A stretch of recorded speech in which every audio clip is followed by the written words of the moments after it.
德國製造 DTE Pedal Box 今次幫呢部車解除油門限制，就係 SLK R172。容唔容易上啊？速度？容易上啊。即係個而家啦，感覺上做唔做到同步加速啊？做到咯，做到呢一格啦，我覺得。係 OK，而家減咗格應該係咁，呢個係 Sport 嘅，減咗格就呢部車就做到同步啦。個人車協調性得唔得咧？即係個人上架車快，即刻換俾你，係啦，都做到嘅。做到。OK，咁啊呢個就係 Pedal Box 嗰個好處啊，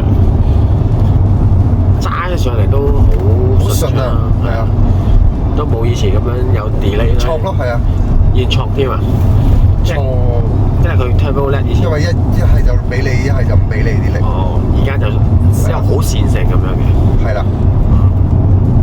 咁我哋試完車喎，問一問車主先，個感覺點樣咧？對你呢部車改變咗啲乜嘢咧？腳有啊，低扭啊，好咗好多。同埋翻腳個反應大。單係啦。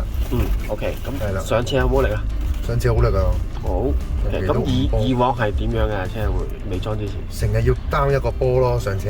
係。就算細腳都。係。down 一個波得嚟嘅速度會落緊嚟咁樣咯。哦，即係佢動力流失咁樣嘅。係啦，動力流失。跟逼你就再 kick 翻上去。哦，再要俾油。係啦，再打腳。咁冇嘥油啦。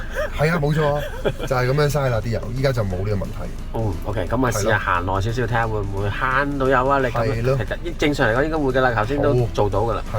OK，咁啊多謝你車主啦。咁如果大家想了解多啲嘅，就 WhatsApp 翻我哋63709933電話27807431就得㗎啦。咁我哋亞洲材料有限公司係德國 DT System 嘅香港代理。唔該晒。